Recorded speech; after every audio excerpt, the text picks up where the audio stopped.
The 4-year-old homeless girl finds a millionaire trapped in a burning car, but she grabs a stick and does something that shocks everyone. Watch until the end. You won't regret it. Comment what you think will happen. Your opinion is very important. And subscribe to my channel to support my work.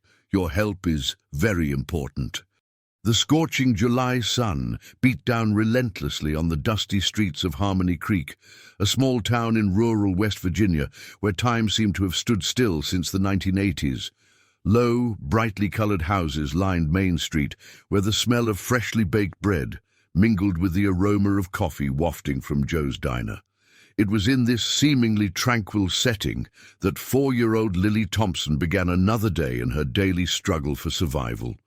Her bare feet trod carefully on the hot asphalt as she dragged a torn plastic bag, collecting empty soda cans that she found scattered on the sidewalks. Her tangled, dirty blonde hair fell over a thin face that held an impressive determination for someone so young. The faded pink sundress, the only one she owned, had become too big after 2 years of living on the streets, ever since she lost her parents in a terrible accident that still haunted her dreams. "Lily, honey, come here," called out Mrs. Henderson, the owner of the general store, waving from the doorway of her establishment. The 60-year-old woman, with her apron always dusted with flour, had become one of the few people who showed any compassion for the child. "I have some day-old rolls left over." The little girl ran towards the store, her hazel eyes shining with gratitude. Mrs. Henderson handed her a small bag with 3 slightly stale dinner rolls and a small piece of cheddar cheese. It was more food than Lily had seen in the last 2 days. "Thank you, Mrs. Henderson," the girl whispered, hugging the bag against her chest as if it were the most precious treasure in the world. "Be careful out there, okay? There's been a lot of strange traffic in town lately. Too many fancy cars passing through," warned the storekeeper, frowning. "And you know rich folks can be trouble sometimes." Lily nodded solemnly, storing the advice in her heart. At 4 years old, she'd already learned to distrust unfamiliar adults, especially those who drove expensive cars and wore clean clothes. Cruel experience had taught her that appearances didn't always reflect good intentions. Continuing down Main Street, the girl passed by old Mr. Peterson's auto repair shop, where there was always some interesting scrap metal. The 50-year-old man, with his hands permanently stained with grease, waved to her from under an old pickup truck. "Hey, Lily, found some good cans today.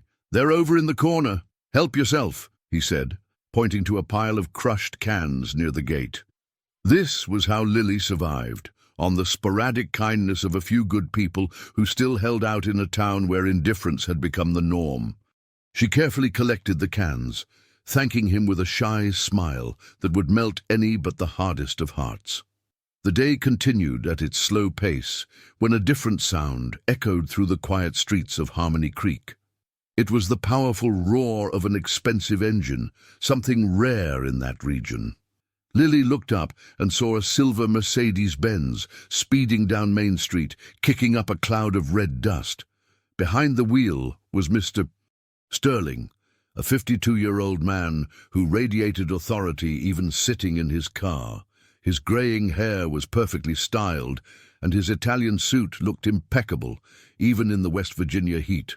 Mr. Sterling owned the Sterling Enterprises chain of stores, which dominated the entire region with an iron fist, and his reputation as a ruthless businessman preceded him wherever he went.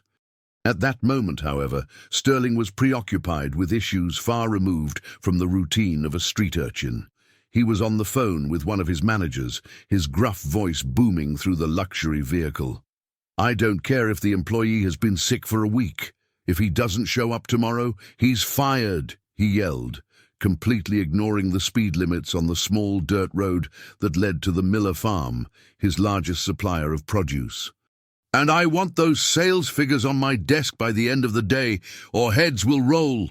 Sterling hung up the phone abruptly, tossing the device onto the passenger seat. His ice-blue eyes reflected the harshness of a man who had built an empire by stepping on whoever he needed to. He accelerated even more, eager to finish that tedious meeting with the suppliers and return to the city, where his decisions moved millions of dollars. The dirt road was in worse shape than usual due to the previous week's rains. Deep potholes and loose stones made the journey dangerous, but Sterling, accustomed to bending everything and everyone to his will, did not slow down. His arrogance blinded him to the real dangers of the world. It was on a sharp curve near the creek that ran through the town that fate decided to intervene dramatically. One of the front wheels of the Mercedes hit a particularly deep pothole, causing the car to completely lose control. Sterling tried to correct the steering wheel, but the high speed and the unstable surface conspired against him. The vehicle flipped violently, rolling down the steep embankment that bordered the road. The sound of twisting metal echoed through the rural landscape, followed by an ominous silence that seemed to herald an imminent tragedy. The Mercedes ended up upside down, with the engine beginning to make worrying noises as small flames began to lick at the crumpled hood. Lily heard the crash from across town, where she was still collecting cans near the creek. The noise was so loud that it startled the birds in the trees and caused the neighborhood dogs to start barking desperately. Without hesitation, the girl dropped her bag of cans and ran towards the sound, her small feet flying over the red dirt. When she arrived at the scene of the accident, she was faced with a terrifying sight.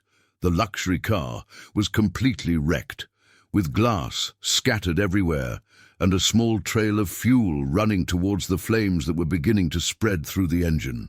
It was a situation that would make any adult think twice before approaching. But Lily wasn't just anyone. At 4 years old, she had already faced abandonment, hunger, cold, and fear. Her courage had been forged in the daily need to survive in a world that seemed to have forgotten her existence. And at that moment, seeing a human being in danger, her natural compassion spoke louder than any instinct for self-preservation. "Mister, wake up!" she cried, carefully approaching the overturned vehicle. Sterling was unconscious, trapped by the seatbelt that now held him suspended upside down inside the wrecked vehicle. Blood trickled from a cut on his forehead, staining his white silk shirt. The flames from the engine were growing dangerously, and the smell of burning fuel was beginning to fill the air. Lily observed the scene for a few seconds, her little heart beating fast. She knew she needed to act quickly, but the car was too big and she was too small. Her eyes scanned the area until she found a thick branch lying near the nearest tree. With all the strength that her thin arms could muster, she dragged the piece of wood to the vehicle. "Don't give up, mister. Lily will help you," she said, more to herself than to the unconscious man. Positioning herself next to the rear window, which had cracked but not shattered completely, Lily began to strike the glass with the branch with determination. Her small hands could barely hold the wood properly, but she persisted, blow after blow, ignoring the shards that began to fly in her direction. A fragment of glass cut her right hand, causing her to cry out in pain. Tears welled up in her eyes, but she didn't stop. Another cut opened on her left arm when she finally managed to make a hole in the window large enough. Blood stained her pink sundress, mixing with the dirt that already covered it. "Mister, wake up!" "The fire's coming!" she shouted, pushing her small body through the opening she had created. The inside of the car was hot and full of smoke. Lily coughed as she tried to reach Sterling's seatbelt, but her fingers were too small to manipulate the mechanism. The smoke was getting denser, and she could hear the frightening sound of the flames approaching. It was then that Sterling began to awaken, groaning softly. His blue eyes opened slowly, trying to focus on the small figure moving inside the car. "What? Who are you?" he mumbled, confused and disoriented. "I'm Lily. You had a bad accident. You need to get out of here," she replied, her small hands still trying to release the belt. Sterling, even dazed, realized the gravity of the situation when he smelled the smoke and saw the small flames reflected in the shattered rear-view mirror. With a painful effort, he managed to release his own belt and let himself fall onto the roof of the car. which now served as the floor. "How did you get in here?" he asked, seeing the dirty, bloodied girl next to him. "I broke the glass with a stick," she replied simply, as if it were the most natural thing in the world. "Now come on, we have to get out." Sterling tried to move, but a sharp pain in his left leg made him groan. Lily, realizing his difficulty, put her arm around the man's neck, offering all the support that her small body could give. "I'll help you, mister. Lily is strong," she said, and Sterling was impressed by the determination in the child's voice. Together, they managed to get out through the opening that Lily had created in the rear window. The process was painful and slow, with Sterling having to drag himself while the girl pulled him with all her might. When they finally got out of the vehicle, Lily continued to help the injured man move away from the car, dragging him across the grass to a safe distance. Seconds after they moved away, a small explosion shook the Mercedes, causing the flames to spread rapidly throughout the vehicle. Sterling looked back, realizing that if it weren't for the courage of that unknown girl, he would have burned to death inside his own car. You saved my life," he said, looking at Lily with an expression she had never seen in an adult. Genuine gratitude mixed with something that looked like shame. Lily smiled shyly, wiping the blood that ran from her cuts with the sleeve of her dress.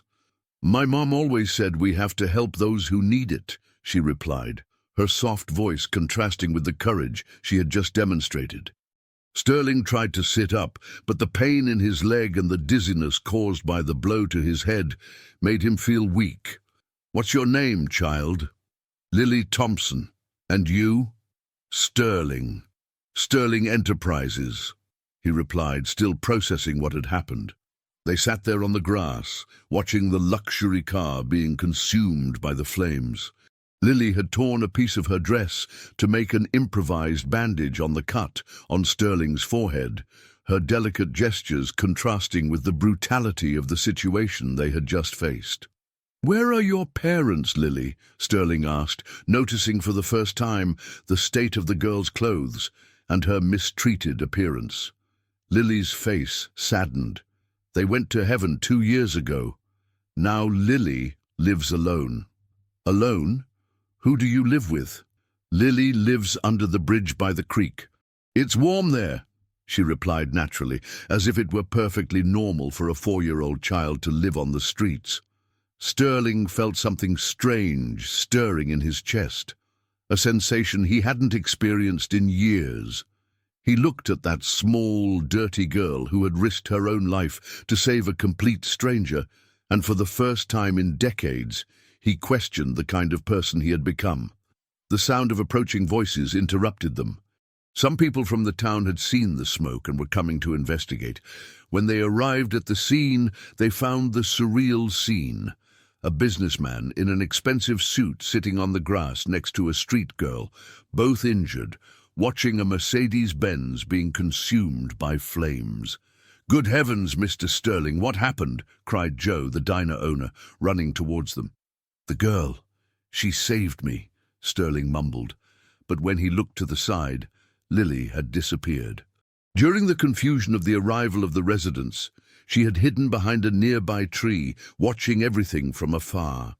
Lily had learned to distrust crowds and situations that attracted too much attention. For her, it was better to remain invisible. Sterling was quickly taken to the town hospital, while Lily remained hidden, watching the men try to extinguish what was left of the fire. When everyone finally left, she cautiously approached the place where everything had happened. On the ground, near where they had been sitting, she found something that glittered in the dirt, an expensive gold watch that had come loose from Sterling's wrist during the accident. Lily picked it up carefully, looking at the golden numerals she couldn't read, but recognizing that it was something valuable. That night, under the bridge where she lived, Lily kept the watch in her small collection of found objects. She didn't know why, but she felt that that object connected her to the man she had saved, and something in her child's heart told her that their paths would cross again. 3 days had passed since the accident, and Sterling finally regained full consciousness at Harmony Creek Municipal Hospital. The small health facility, with its peeling walls and old equipment, contrasted sharply with the first-class private hospitals he was accustomed to. When he opened his eyes, he found Dr. Peterson, a 50-year-old doctor with graying hair and a tired look, checking his vital signs. "How are you feeling, Mr. Sterling?" asked the doctor, adjusting his glasses on his nose. "My head is throbbing, and this leg—" Sterling tried to move, feeling a sharp pain run through his left leg. "How long have I been unconscious?" 3 days. You had a serious concussion and a fractured leg. You're lucky to be alive," replied Dr. Peterson, making notes on the clipboard. The firefighters said that when they arrived at the scene, his car was completely destroyed by the fire. Sterling closed his eyes, trying to reconstruct the fragmented memories of the accident. He vaguely remembered driving at high speed, then the world turning upside down, and then the girl, a small, dirty child who had appeared out of nowhere and saved him from the flames. "Doctor, there was a child at the scene of the accident, a little girl with blonde hair. She helped me out of the car," Sterling said, trying to sit up in bed. Dr. Peterson frowned. "There was no child when the paramedics arrived, sir. Just some townspeople who came to help after seeing the smoke." "No, you don't understand. She was there. She broke the car window, helped me get out, said her name was Lily Thompson." Sterling's voice carried an urgency that the doctor himself found strange. "Mr. Sterling, it's common for patients with concussions to have hallucinations or confused memories. Perhaps—" "It wasn't a hallucination," Sterling interrupted sharply, his authoritarian nature emerging even on the hospital bed. "That girl saved my life. I need to find her." Dr. Peterson sighed, used to dealing with confused patients after head injuries. "I'll ask the nurses if anyone saw a child at the scene, but I suggest you focus on your recovery for now." After the doctor left, Sterling was alone with his thoughts. No matter what they said, he knew Lily was real. He could still feel the delicate touch of her small hands trying to help him. He could hear her determined voice saying she would save him. More than that, something in that child's purity had touched a part of his soul that he thought had been dead for a long time. The next day, against medical orders, Sterling insisted on being discharged. Limping with the help of crutches, he went straight to the scene of the accident, where only the charred wreckage of the Mercedes remained as a silent witness to the tragedy that had almost cost him his life. "Joe," he called out, seeing the diner owner passing by the road. "Were you here the day of my accident?" Joe approached, taking off his cap in a sign of respect. "Yes, sir, I was, Mr. Sterling. That was a terrible thing. Thank God you got out alive. There was a girl here, a little child. Did you see her?" The baker scratched his head thoughtfully. "Girl? I don't remember seeing any child, no. When we arrived, you were lying on the grass, half-conscious. We thought you had managed to get out of the car yourself before the explosion." Sterling felt a growing frustration. How was it possible that no one had seen Lily? She had been there, had talked to him, had gotten hurt to save him. During the following days, Sterling began an obsessive search for the girl. He walked through all of Harmony Creek, asking in every store, in every house, if anyone knew a child named Lily Thompson. The answers were always the same. No one knew any girl with that name. It was at Mrs. Henderson's general store that he got the first real lead. "Lily? Of course, I know little Lily," exclaimed the woman, wiping her hands on her apron. "Brave girl, that one. Lives alone on the streets for about 2 years, ever since she lost her parents." Sterling's heart raced. "Where can I find her?" "Ah, that's difficult, mister. She's smart, hides well, shows up here every now and then looking for food, but then disappears like smoke." Mrs. Henderson observed Sterling with curiosity. "Why would an important man like you be looking for a street girl?" "She helped me. I need to thank her." For a week, Sterling investigated every corner of the town. He discovered that Lily really existed and was known to some merchants who occasionally gave her food or simple jobs, but no one knew where she lived or how to find her. It was old Mr. Peterson from the auto repair shop who finally gave him a more concrete clue. "The girl always shows up here in the late afternoon collecting cans," said the mechanic, wiping his greasy hands.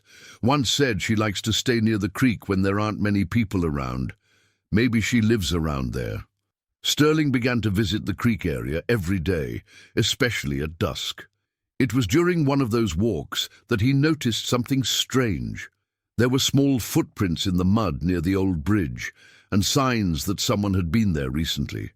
Examining more closely, he discovered a small gap under the bridge, partially hidden by bushes and stones. It was a tiny space, barely enough for a child to take shelter, but there were clear signs of occupation: an old torn blanket, some pieces of stale bread, and a can that served as a container for water. Even more shocking was finding, carefully stored in a small shoebox, some objects that the girl had collected: colorful bottle caps, pieces of glass polished by time, and, to his surprise, his own gold watch that he had lost in the accident. Sterling picked up the watch with trembling hands. It was definitive proof that Lily had been there, that everything he remembered was real. But where was she now? He decided to wait. He positioned himself at a safe distance from the bridge and waited, determined not to scare the girl when she appeared. But the hours passed, and Lily did not return to her hiding place.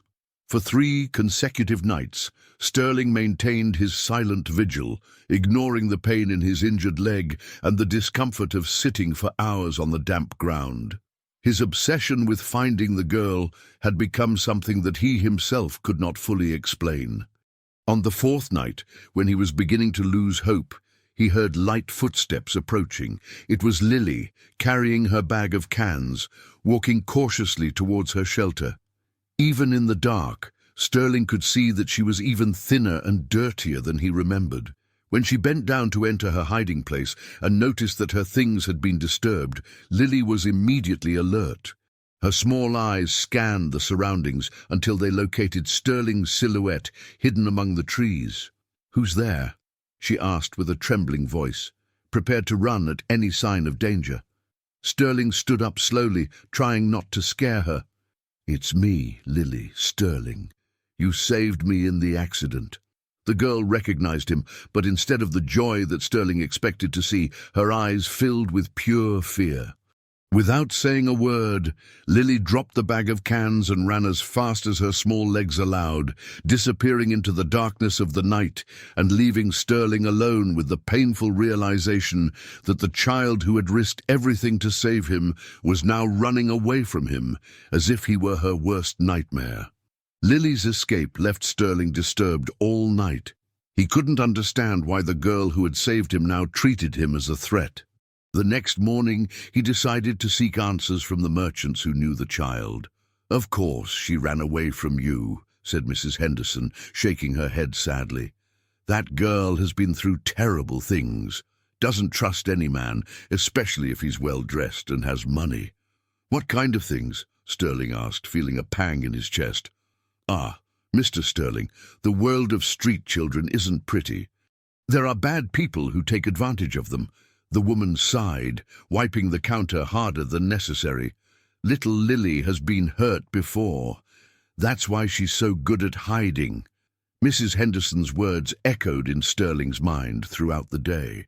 For the first time in his life, he was being forced to see a reality that he had always completely ignored: the existence of abandoned, vulnerable children who survived on the fringes of the society he dominated with an iron fist. It was during this investigation that Sterling first heard about Sarah Jenkins. Several merchants mentioned a woman who occasionally appeared in town to help needy children, but was not well regarded by the local authorities. "Sarah's a good person," explained old Mr. Peterson, drying his hands with a dirty cloth. "But she has some problems with the folks at City Hall. They say she sticks her nose where it doesn't belong." Sterling got Sarah's address through the health clinic and decided to look for her. The house was on the outskirts of Harmony Creek, a simple 2-bedroom house surrounded by a well-kept garden. When he knocked on the door, he was greeted by a 38-year-old woman with brown hair tied in a ponytail and eyes that showed an iron determination. "Mr. Sterling," she said, recognizing him immediately. Her voice carried a coldness that Sterling was not used to facing. "What brings you to my house? I need information about a girl named Lily Thompson." Sarah crossed her arms, studying him with suspicion. "And why exactly would a rich businessman be interested in a street child?" "She saved my life. I want to repay her, help her in some way." "Help?" Sarah laughed bitterly. "Men like you only help when there's something in return. What do you really want with Lily?" The hostility in her voice unnerved him. Sterling was used to being treated with reverence and fear, never with this kind of direct challenge. "Listen, I don't know what you think about me, but my intentions are genuine. This girl risked her life to save me, and now I've discovered that she lives in deplorable conditions. I want to help her." "Your genuine intentions?" Sarah laughed again, but there was pain in her voice. "Do you know my brother, Michael Jenkins?" Sterling frowned, trying to remember. "Jenkins worked in the warehouse of my store in Charleston." "Worked, yes, until you fired him for questioning the inhumane conditions that your employees faced.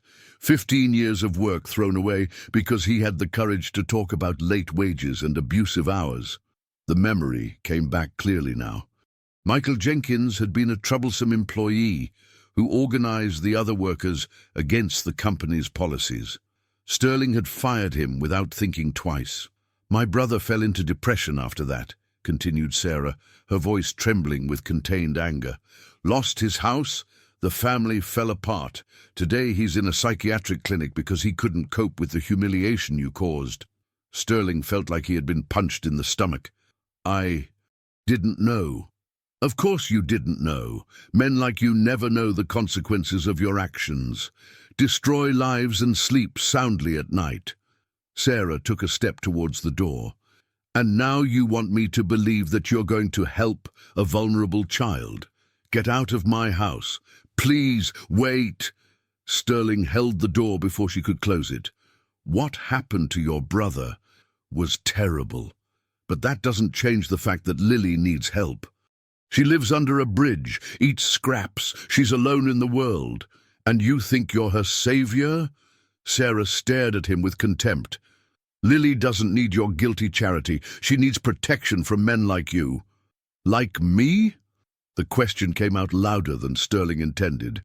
"Men who see poor children as disposable objects, who think that money solves everything, who have never had to face a single real consequence of their selfish choices." Sarah's words hit him like knives. Sterling took a few steps back, feeling for the first time in his life the weight of the judgment of someone who really knew his actions. "You're right about who I was," he said finally, "about the things I did. But that girl, she changed something in me. When I saw her risking her life to save a stranger, I realized that I had completely lost my humanity." Sarah paused, studying his expression. "Nice words, Mr. Sterling. But I've heard empty promises before. Then give me a chance to prove they're not empty. Help me help Lily in the right way." "The right way would be for you to disappear from her life," Sarah replied, but her voice had lost some of its initial hostility.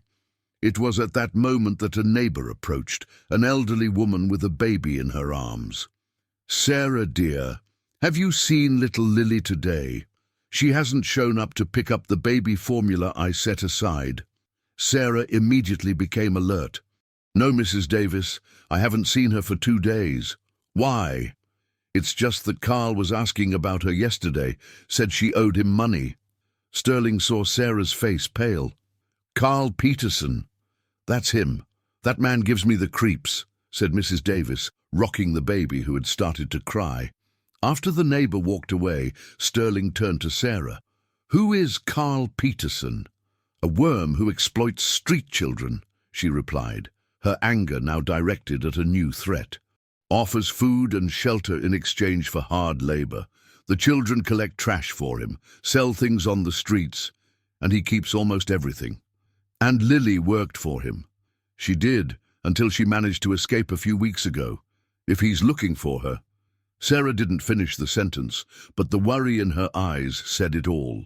Where can I find this Carl? Sterling's voice carried a harshness that he hadn't shown for a long time. It's not a good idea. He has contacts in the local police, political protection. Besides, he's dangerous. I don't care about the danger. If that child is being threatened because of me, because of you. Sarah stared at him, confused. She must have hidden after I started looking for her. Maybe she's afraid to go back to familiar places. Sterling ran his hand through his hair, feeling the weight of responsibility. I need to find her before that man finds her. For the first time since they started talking, Sarah saw something genuine in Sterling's eyes. It wasn't the usual arrogance of a rich man trying to buy his conscience, but the real concern of someone who had found something more important than his own interests. Carl has a warehouse in the back of the central market, she said reluctantly. That's where he stores the things the children collect. But I swear to God, if you're lying about your intentions, if this is some kind of game for you— It's not a game, Sterling interrupted her. For the first time in my life, this isn't about me. As he limped away towards the city centre, Sarah watched his silhouette until it disappeared around the corner. Against all her instincts, a small part of her began to believe that maybe, just maybe, Sterling might have actually found his humanity through a 4-year-old girl who had saved him from the flames. Carl Peterson's warehouse was in a rundown area behind the central market, a place Sterling had never set foot in during his entire life in the region. The smell of accumulated garbage and open sewage hit him even before he saw the rusty tin shed that served as the base of the man's operations. As he approached, Sterling could hear voices coming from inside the warehouse. One of them, deep and rough, clearly belonged to an adult man. The others were higher-pitched, childish, filled with fear. "I already told you I don't know where she is," a child cried inside. "Lily disappeared. No one has seen her for days." "Liar," growled the man's voice, followed by the sound of something being thrown against the wall. "That little brat owes me 3 weeks of work, and you know where she's hiding." Sterling felt his blood boil. Ignoring the pain in his injured leg, he went to the entrance of the warehouse. The door was ajar, allowing him to see the interior without being noticed immediately. What he witnessed made him feel nauseous. 5 children, all appearing to be between 6 and 10 years old, were huddled in a corner of the filthy shed, surrounded by mountains of partially sorted garbage. Their clothes were dirty, torn rags. Their thin faces showed signs of malnutrition and chronic fear. In the center of the space was Carl Peterson, a 45-year-old man with a prominent belly and arms covered in crude tattoos. His small, cruel eyes gleamed with sadism as he held a leather belt in his hands. "Lily thought she could trick me," he continued, walking among the children like a predator. "Thought she could run away after everything I did for her. Free food, place to sleep. She was scared of you," whispered a small boy, immediately cowering when Carl turned to him. "Scared?" Carl shouted, raising the belt. "I'll show you what real fear is." It was at that moment that Sterling decided to act. He pushed the door open with force, causing it to slam against the wall with a bang that echoed throughout the warehouse. "Get your hands off those children," he ordered, his voice carrying all the authority he had developed in decades commanding companies. Carl turned, surprised by the intrusion. When he recognized Sterling, a cruel smile spread across his face. "Well, well, if it isn't the famous Sterling Enterprises. What's a rich man like you doing in my humble establishment?" "I came to get information about a girl named Lily." "Ah, little Lily," Carl laughed, lowering the belt but keeping it firmly in his hands. "That little brat owes me a lot of money.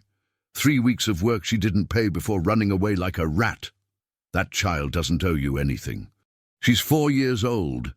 Age doesn't matter when you have a mouth to feed," Carl retorted, his eyes gleaming with malice. "I offered her a home and food. In exchange, she worked for me. Fair deal." Sterling looked around the filthy warehouse, seeing the deplorable conditions in which the children lived. There were no proper beds, only some old mattresses thrown on the floor. The visible food consisted of spoiled leftovers and dirty water in plastic buckets. "This isn't a home, it's a prison," Sterling said, taking a step toward the terrified children. "Hey, hey, hey!" Carl blocked his path, raising the belt again. "These children are my responsibility. I have documents proving that I am the legal guardian of each of them. Forged documents, I'm sure." "Prove it," challenged Carl, his smile widening.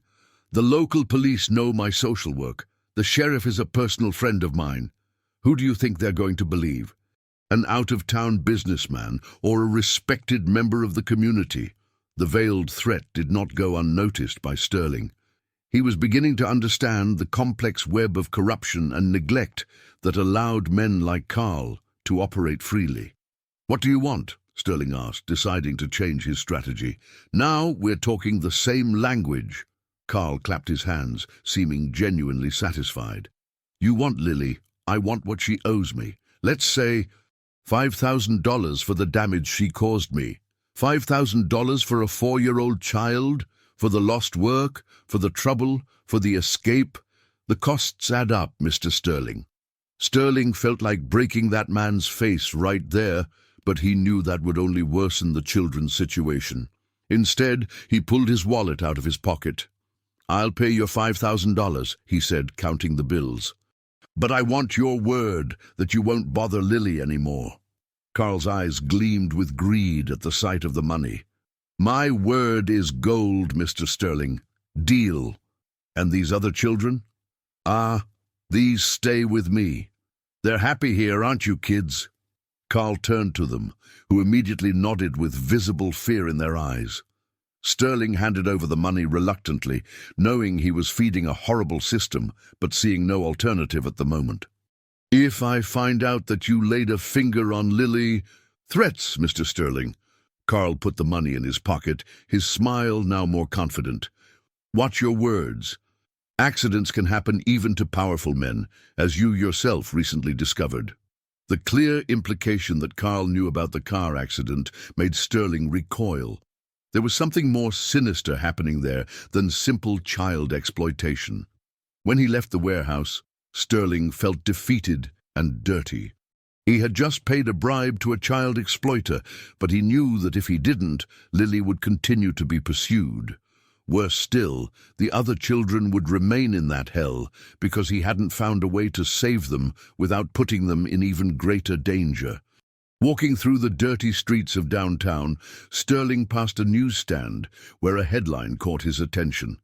"Businessman survives mysterious accident. Investigation continues." He bought the newspaper and read the article with growing alarm. The article suggested that the accident may not have been just bad luck, mentioning that other people who had opposed certain local interests had also suffered strange accidents recently. Suddenly, many things began to make sense. Carl's confidence, his connections with the police, the way he operated freely in the city. Sterling realized that he had stumbled upon something much bigger and more dangerous than simple child exploitation. His phone rang, interrupting his dark thoughts. It was Sarah. "Did you find anything?" she asked, her voice tense. "I found Carl. I paid what he said Lily owed him. She should be safe now." "Sterling!" Sarah's voice carried an urgency that alarmed him. "I need to tell you something. I asked some questions in town after you left. Carl isn't just a child exploiter." "What do you mean?" "He works for more powerful people, people who use children for things much worse than collecting trash. And if he's really interested in Lily—" The line went silent for a few seconds before Sarah continued with a trembling voice. "Sterling, you may have put her in even greater danger. Carl never accepts money and simply gives up. If he agreed so easily, it's because he has other plans." Sterling's stomach clenched in panic. Far from protecting Lily, he might have inadvertently put her in the sights of something much darker and more dangerous than he had ever imagined. Sarah's revelation left Sterling in total panic. He had thought he was protecting Lily, but in reality, he could have put her in mortal danger. Running back to the place where he had found the girl's hiding place, he discovered that she had not returned. The small gap under the bridge remained empty, with only her few possessions scattered on the damp ground. "Lily!" he cried, his voice echoing under the concrete structure. "Lily, it's me, I need to talk to you." Only the sound of the creek answered his desperate cries. Sterling spent hours searching every corner of the town, asking all the merchants, searching every alley and corner. With each hour that passed without news of the girl, his anxiety grew exponentially. It was Mrs. Henderson who finally gave him a clue. "I saw little Lily this morning," said the storekeeper, wiping her hands on her apron. "But she was different, you know. Seemed more scared than usual. Asked for food and ran off, saying she couldn't stay in the same place for too long. Did she say where she was going?" "No, but I heard her talking to herself about the place of angels." "I don't know what that means." Sterling frowned. "Place of angels? Kids say all sorts of things, right? It must be some place she invented in her head." After leaving the general store, Sterling continued his frantic search. It was only in the late afternoon, when the sun began to set, that he found Sarah walking quickly through the streets of downtown. "Sterling," she called, running towards him, "I found out where Lily might be." "Where?" "The town cemetery. Street children sometimes hide there because it's one of the few places where Carl and his men don't like to go. They're superstitious." The two quickly headed to the small Harmony Creek Cemetery, located on a hill on the outskirts of town. The place was old and poorly maintained, with tombstones worn by time and weeds growing between the graves. As they walked among the graves, Sterling began to understand why Lily might have called it the place of angels. Many of the older tombstones had sculptures of angels carved in stone. "Lily," called Sarah softly. "It's me, Sarah.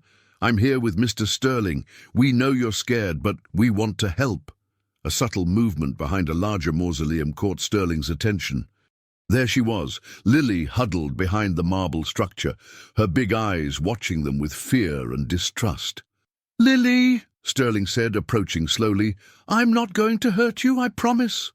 "The bad man said you were going to take me away," she whispered, her voice almost inaudible. "Said rich men like you do bad things to kids like me." Sterling felt his heart break. Carl had deliberately terrorized the girl, using her as bait for some dark plan. "Lily, look at me," said Sarah, crouching down to the child's height. "You know me. I've never lied to you, have I? This man really wants to help. He's the one you saved in the accident." Lily's eyes turned to Sterling, studying his face. Slowly, recognition emerged in her expression. "You're the man from the burned car," she said, still hesitant. "That's me, yes, and you saved my life, Lily. Now I want to repay you." The girl slowly came out of her hiding place, but kept her distance. Sterling could see that she was even thinner than before, her clothes dirtier and more torn. There were new scratches on her arms, evidence that she had been hiding in dangerous places. "I'm hungry," she said simply, the brutal honesty of a child who had no luxury of pride. Sarah immediately pulled some cookies out of her bag and offered them to the girl. Lily devoured them as if she hadn't eaten in days, confirming Sterling's worst fears. "Lily, I need to tell you something," Sterling said, sitting on the ground to be at her height. "I went to talk to Carl today. I paid the money he said you owed." The girl's eyes widened in terror. "You went there? He's going to be mad. He's going to find me now." "No, he won't," Sterling tried to reassure her. "I took care of everything." "You don't understand." Lily began to cry, her tears leaving clean streaks on her dirty face. "Carl doesn't just want money. He wants me back because I saw things." "What things?" asked Sarah, alarmed. "Important men come to the warehouse at night. They take some children away in nice cars.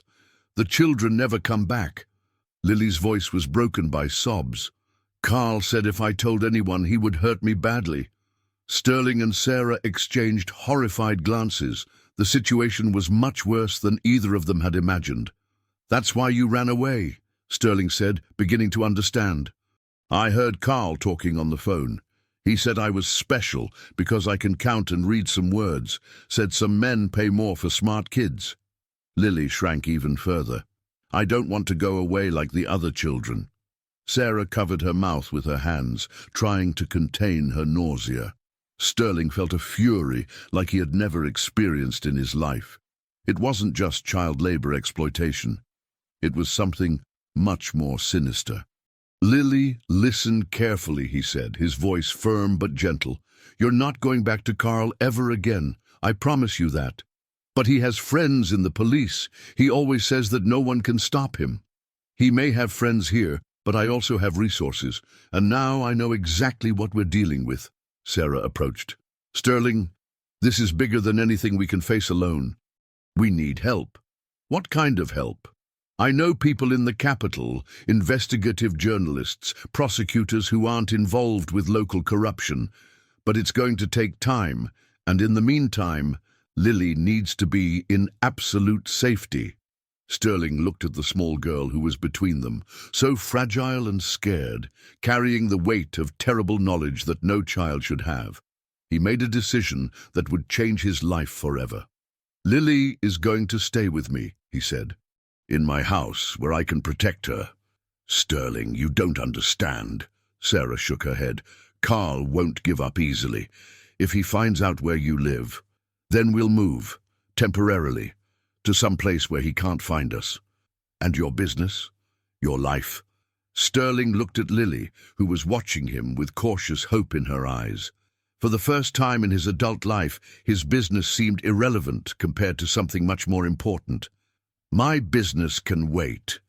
This child can't. Sarah studied his face for a long moment. You're serious, aren't you? I've never been more serious in my life.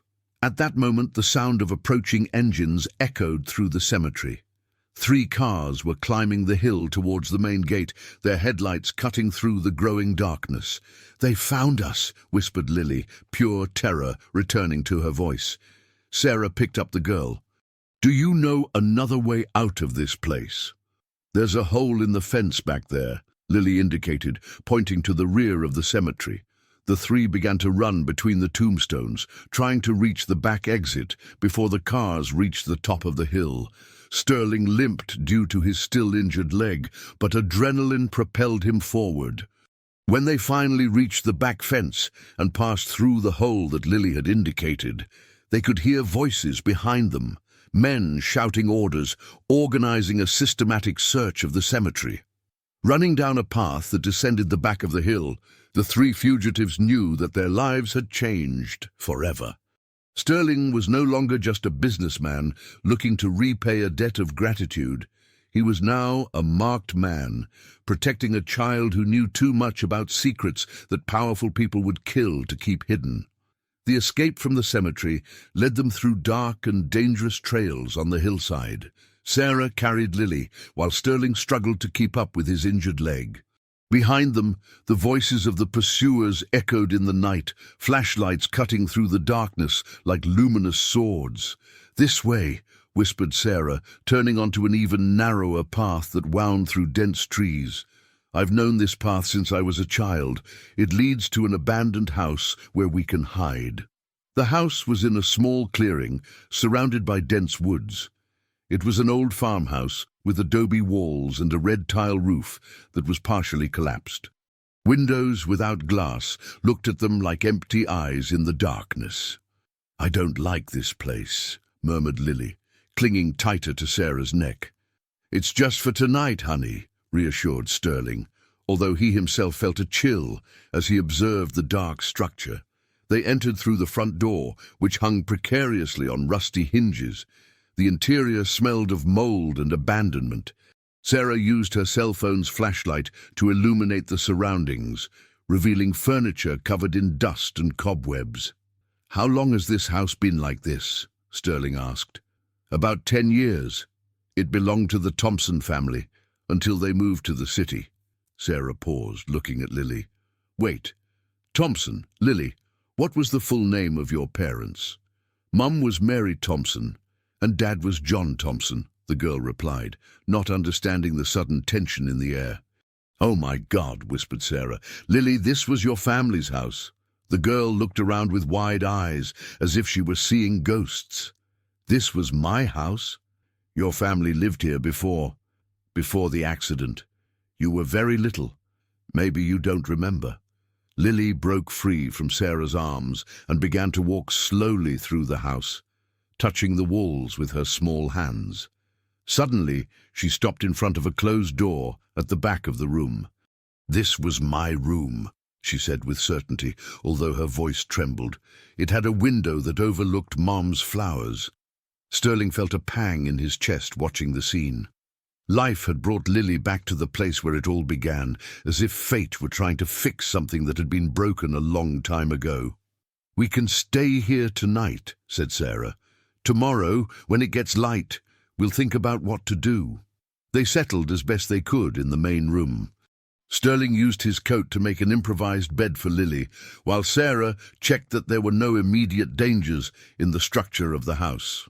"I have some granola bars in my bag," said Sarah, offering food to the girl. "It's not much, but it's better than nothing." While Lily ate, Sterling and Sarah spoke in low voices in the opposite corner of the room. "We need to get out of town," he said. "Carl clearly has resources and connections here. Lily will never be safe as long as we stay in Harmony Creek. Where can we go? And how are we going to get out without being seen? I have a cabin in the mountains near Snowshoe. It's isolated, has security, and it's far enough away for us to reorganize our lives." Sarah studied him carefully. "Sterling, are you sure about what you're doing? You're giving up everything for a child you barely know." "I'm not giving up everything. I'm finally finding something that's worth it." He looked at Lily, who had fallen asleep leaning against the wall. "That girl saved me in a way that goes far beyond the car accident. She showed me who I really am beneath all the layers of cynicism and greed. What if she doesn't want to go? What if she's scared? Then we'll wait until she trusts us. But I'm not going to leave her in Carl's hands." During the early hours of the morning, Lily woke up screaming. She had had a nightmare about men taking her away in dark cars. Sterling calmed her down, holding her while she cried. "It was just a bad dream," he whispered. "No one is going to take you away." "Promise?" she asked, her tears wetting his shirt. "I promise. You're safe now." When the sun rose, illuminating the abandoned house with golden light, the three awoke to a harsh reality. They were fugitives in their own town.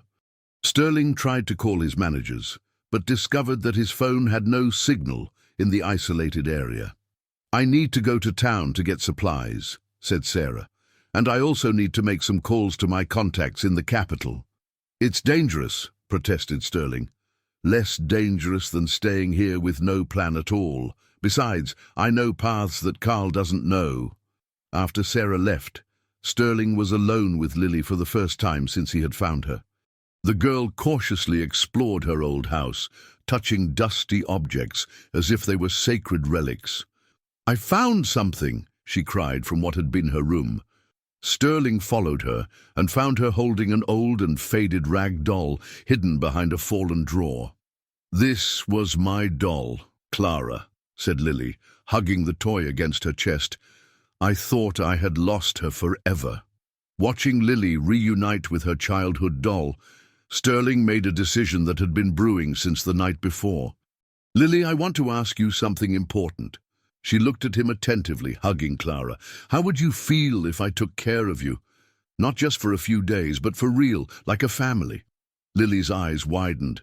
"Like a dad?" "If you wanted, yes. I know I can't replace your real parents, but I can give you a safe home, food every day, school, everything a child needs." Lily was quiet for a long time, processing the proposal with the seriousness that only children who have matured too early can demonstrate. "And Aunt Sarah, she can be part of our family too if she wants. And I won't have to work for bad men. Never. The only thing you're going to have to do is be a child." Lily smiled for the first time since Sterling had met her, a genuine and bright smile that completely transformed her face. "Yes," she said simply. "I want to be your daughter." At that moment, Sterling felt something he hadn't experienced in decades, pure and selfless happiness. But his joy was interrupted by the sound of cars approaching the house. Through the window, he saw 3 vehicles climbing the steep path. In the first car, he recognized the unmistakable silhouette of Carl Peterson. "Lily, grab Clara and let's go out the back door," he said, trying to keep his voice calm. "They found us again. They found us, but they're not going to catch us." They left through the back door of the house, heading towards the dense woods that surrounded the property. But when they reached the edge of the forest, they discovered that other men were already waiting for them, blocking all escape routes. "Well, well," said Carl, getting out of the first car with a cruel smile. "Mr. Sterling, I thought I had made it clear that Lily belongs to me." "She doesn't belong to anyone," replied Sterling, placing himself protectively in front of the girl. "Oh, but you're wrong. See, I have documents here proving that I am her legal guardian." Carl waved some papers. "And I also have evidence that you kidnapped her." "False evidence. The sheriff won't think it's false. Especially after I tell him about your unhealthy obsession with a street child."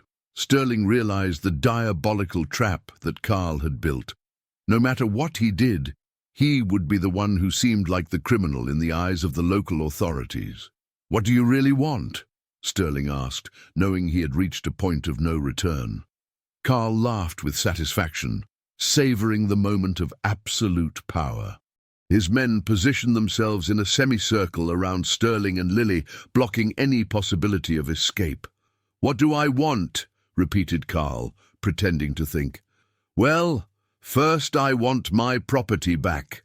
He pointed to Lily, who was hiding behind Sterling's legs. "And second, I want compensation for the trouble you've caused me." "What kind of compensation?" $200,000. "And your guarantee that you'll never interfere in my business again." Sterling felt his blood run cold. It was an absurd amount, clearly intended to ruin him financially. "What if I don't pay?" "Then little Lily will discover that there are fates much worse than working collecting trash." Carl's tone became sinister. "My special clients are always looking for creative children." The veiled threat made Sterling feel nauseous. He looked down and saw Lily trembling, clinging to her doll Clara, her eyes full of silent tears. "Okay," said Sterling, his voice hoarse. "You win. I'll pay the money." "Excellent." Carl clapped his hands. "I knew you were a reasonable man, but there's one condition. The money has to be here by noon, and the girl stays with me as collateral." "No!" Lily cried, clinging even tighter to Sterling's leg. "I don't want to go with him." "Don't worry, little one," said Carl with false sweetness. "It'll just be for a few hours. If your new daddy keeps our bargain, you can stay together." Sterling knew he was being forced to make an impossible decision. If he left Lily with Carl, there was no guarantee that he would see her again. But if he refused, the armed men around him would certainly use force. "I'll go with you," said Sterling finally, "to ensure the deal is kept." "Oh, no, no, no," Carl wagged his finger. "You're going to get the money alone, and you'll only have 4 hours. If you don't show up at the warehouse by noon with all the money—" He didn't finish the sentence, but the meaning was clear. Sterling knelt in front of Lily, holding her small shoulders. "Listen, my little warrior. I'm going to get the money and come back to get you. I promise." "What if you don't come back?" she asked, her tears falling freely now. "I'm going to come back. No matter what happens, I'm coming back to you." Lily hugged him with desperate force, whispering, "Don't leave me with them for too long." "Never," he promised, kissing her forehead. "Be brave like you were the day you saved me." As Carl's men took Lily away, Sterling felt like they were tearing his heart out. The girl looked back until she disappeared into the car, her big eyes full of fear and trust at the same time. Sterling ran back to the city, ignoring the pain in his injured leg.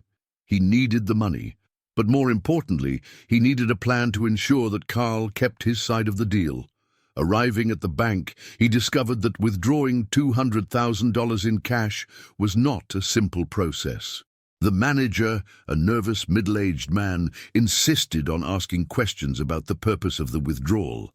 Mr. Sterling, that's a very large amount to carry in cash. Can we do a wire transfer? It needs to be in cash, Sterling insisted, trying to control his impatience. It's urgent. I'll need authorization from regional management. That could take a few hours. A few hours. Sterling looked at his watch. It was already 10 in the morning. I don't have a few hours. It was then that he remembered Sarah. He picked up the phone and tried to contact her, praying that she was in a place with signal. "Sterling!" her voice came through, filled with urgency. "Where are you? I went to the house and it was empty." "Carl found us. He took Lily. I need $200,000 by noon or—" He couldn't finish the sentence. "Oh my God, where are you?" "At the bank, trying to get the money." "But they're giving me a hard time." "Sterling, listen. I'm in the capital. I made contact with a federal prosecutor. They're setting up an operation to arrest Carl, but they need more time." "We don't have more time. If I don't show up with the money in 2 hours, Lily will disappear forever." "There's another option," said Sarah hesitantly. "But it's very risky." "What?" "Use the money as bait, but don't deliver it alone. I brought some federal agents with me. They can position themselves around the delivery location. What if Carl realizes? What if he hurts Lily? Sterling, you need to understand. If you pay this money, Carl won't stop. He'll keep blackmailing you, and other children will suffer. This may be our only chance to stop this." Sterling closed his eyes, trying to think clearly despite the despair. Sarah was right, but the risk to Lily was enormous. "How long do you need to position yourselves?" he asked finally. 1 hour. Meet me at the gas station on the outskirts of town in 40 minutes. While he waited for the bank to process his withdrawal, Sterling received a call from an unknown number. "Hello? Daddy Sterling?" It was Lily's small voice, clearly speaking under supervision. "Lily, are you okay, honey?" "I'm scared. The bad man said if you don't bring the money, I'm going to have to go away with other men." The line was cut abruptly, leaving Sterling with his heart racing. It was a cruel but effective tactic, using Lily's own voice to torture him emotionally. Finally, at 11:15, he got the money. Running to the gas station, he found Sarah waiting with 3 casually dressed men who identified themselves as federal agents. "Mr. Sterling," said the team leader, a 40-year-old man with a professional look, "I'm Agent Carlson. We're going to do everything we can to bring the girl back safely. How are we going to proceed? You go to the meeting as planned, but we'll be positioned around the warehouse. When we're sure the child is safe, we'll give the signal and move in. And if something goes wrong?" "Sterling," said Sarah Jenkins, touching his arm, "we have to trust the plan. It's the only chance to save not just Lily, but all the other children Carl Peterson is exploiting." At 11:50, Sterling headed for Peterson's warehouse, carrying a suitcase with $200,000. His hands trembled, not from fear for himself, but from the terror that something might happen to the little girl who had become his daughter in a matter of days. When he arrived at the warehouse, he found Peterson waiting with a confident smile. Lily was sitting in a chair beside him, her little hands tied, but seemingly unharmed. "Punctual as always, Sterling," said Peterson. "Did you bring my money?" "I did. Now release Lily. First, I want to count the money." Sterling placed the suitcase on the ground and opened it, revealing the stacks of organized bills. Peterson's eyes gleamed with greed. "Perfect," he said, starting to count quickly. "I knew you were an intelligent man." It was at that moment that Sterling noticed something disturbing. There were other men in the warehouse, well-dressed men who weren't part of Peterson's usual gang, and one of them was filming the entire transaction with a professional camera. "What's the filming for?" asked Sterling, a chill running down his spine. "Insurance," replied Peterson casually, "in case you decide to cause problems later. It'll be difficult to explain to the authorities why you were paying so much money to recover a child you claim you're saving." Sterling realized the final trap. Even paying the money, Peterson had material to blackmail him indefinitely. and from the men present, it was clear that the operation was much bigger than he had imagined. It was in this critical moment that everything would depend on the perfect timing of the federal agents, and the courage of a 4-year-old girl who had learned to survive when the whole world seemed to be against her. As Peterson meticulously counted the money, Sterling nervously watched the surroundings, looking for signs of the federal agent's presence. The warehouse was busier than usual. There were at least 8 men besides Peterson, some clearly armed. 200,000 right on the nose, announced Peterson, closing the suitcase with satisfaction. Now about our little Lily. You said you'd release her if I brought the money, Sterling interrupted, taking a step towards the girl. Ah, yes, I did say that, Peterson laughed. But you see, some complications have arisen. My associates here have become very interested in our little genius. Apparently, children who can read and count are very valuable on the international market. Sterling's blood ran cold. What international market?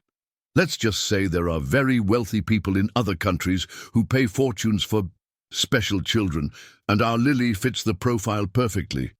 Lily began to cry silently, still tied to the chair.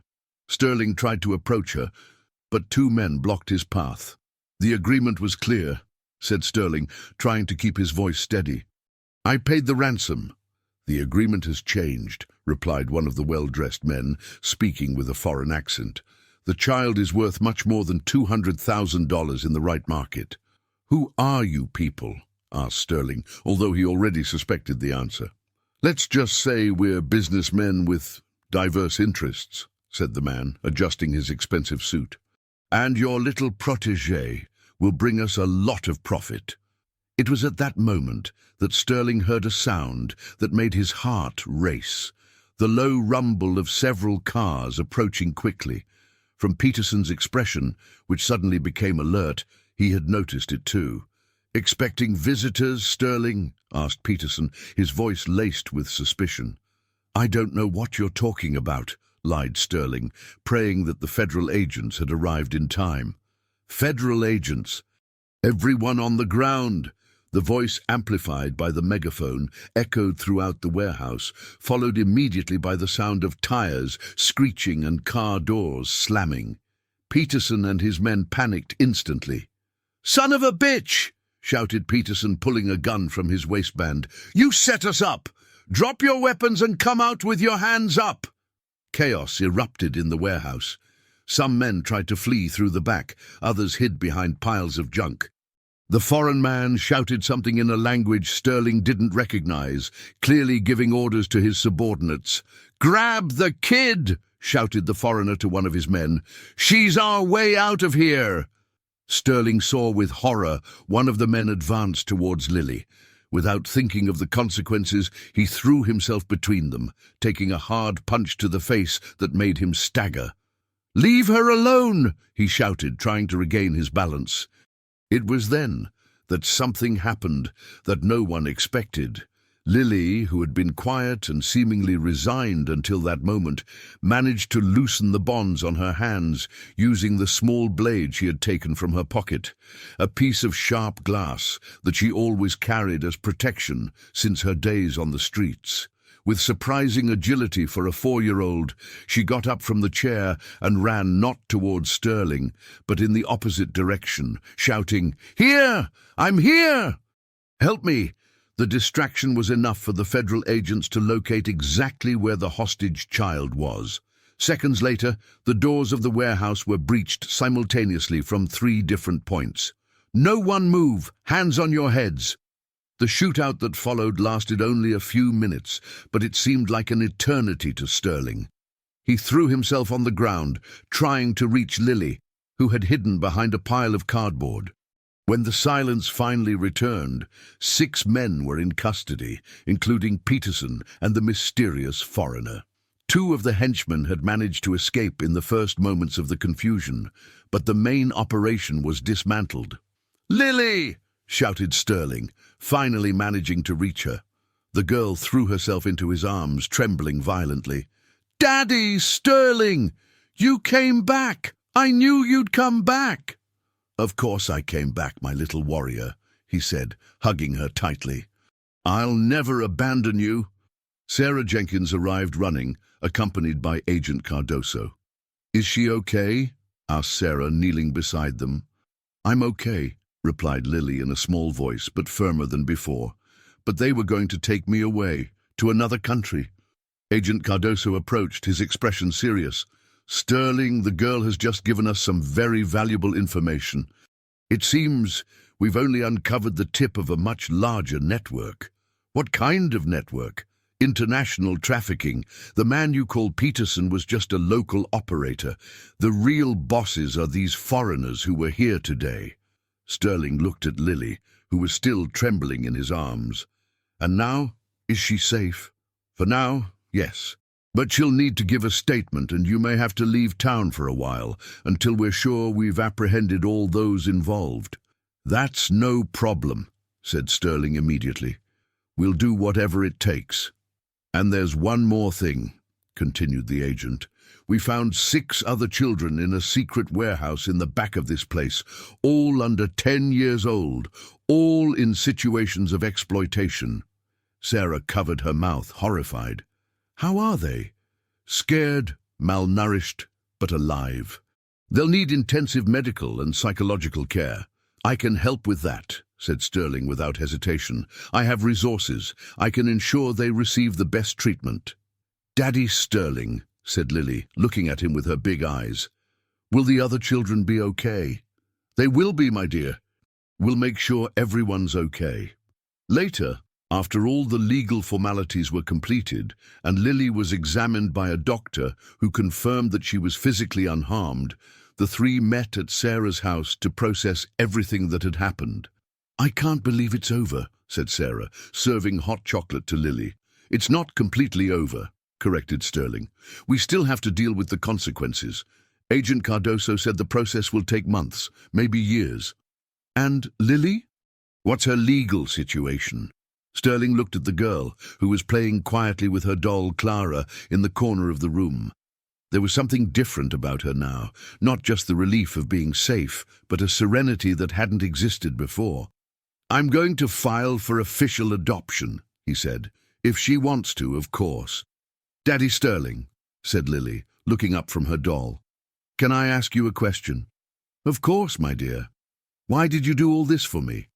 "You didn't even know me very well." The question was simple, but the answer was too complex for a 4-year-old to understand completely.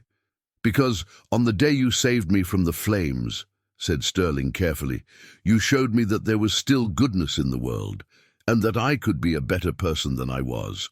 And now we're a real family? If you want to, yes. You, me, and Aunt Sarah, if she agrees to be part of our crazy family." Lily smiled, the first truly happy smile that Sterling had seen her give. "I want to, but there's one condition." "What?" "Can we help other children who need it? Like I needed it?" Sterling looked at Sarah, who smiled through her tears. "Of course we can," he replied. "In fact, I think that's going to be our mission from now on." That night, when Lily finally fell asleep on Sarah's couch, clutching her doll Clara, Sterling and Sarah talked about the future. "Your life will never be the same," she said. "I know. And for the first time in decades, that makes me happy. She's going to need a lot of psychological support. She's lived through traumas that will take years to overcome. Then we'll have years to help her overcome them." Sarah studied him for a long moment. "You've changed a lot, Sterling. You're not the same arrogant man I met a few weeks ago. A 4-year-old has taught me more about humanity in a few days than I've learned in 50 years of life." But neither Sterling nor Sarah knew that their journey was just beginning, and that the true test of their transformation was yet to come. 3 weeks after the operation that dismantled Peterson's network, Sterling discovered that winning a battle didn't mean the war was over. He was in his office at the headquarters of the supermarket chain when he received a call that would change the course of events again. "Sterling?" The voice on the other end of the line was professional, but laced with urgency. "This is Dr. Beatriz Santos from Children's Hospital in Charleston. Doctor, how can I help you?" "It's about the girl, Lily Thompson. We brought her here last night on the recommendation of Dr. Peterson. She had a severe respiratory crisis. Sterling's world collapsed instantly. What do you mean? She was fine, playing, eating normally. Sterling, you need to come immediately. The situation is more complicated than we imagined. Sterling cancelled all his meetings and drove the 3 hours to Charleston in a state of total panic. During the journey, he called Sarah, who promised to meet him at the hospital. When he arrived at the pediatric unit, he found Lily in a small bed, connected to several machines, but conscious. Her little face was pale, but she smiled weakly when she saw him. "Daddy Sterling, you came." "Of course I came, my little warrior," he said, holding her small hand. "How are you feeling?" "Kind of tired, and it hurts a little to breathe." Dr. Beatrice approached, a woman in her 40s with a serious but gentle expression. "Sterling, I need to speak with you in private." In the hallway, away from Lily's ears, the doctor explained the situation. The child has a congenital lung condition that likely developed due to chronic malnutrition and exposure to unhealthy environments during her years on the streets. Is it serious? It's treatable, but it will require surgery and a long recovery period. The problem is that the surgery is extremely expensive and complex. Few hospitals in the country have the necessary equipment. How much does it cost? About $300,000, not counting the costs of recovery and subsequent monitoring. Sterling didn't hesitate for even a second. "Do everything that's necessary. Money is no problem." "There's another complication," continued the doctor. "The surgery needs to be done in the next 15 days, or her condition could become irreversible." When Sarah arrived at the hospital an hour later, she found Sterling sitting beside Lily's bed, who had fallen asleep. He seemed to have aged 10 years in a few hours. "How is she?" whispered Sarah. "She needs urgent surgery, $300,000. "My God, do you have that kind of money?" "I do, but—" Sterling paused, running his hand through his hair. "It'll drain almost all of my personal reserves. And there's something else." "What?" "My partners are questioning all the changes I've made in the company in recent weeks.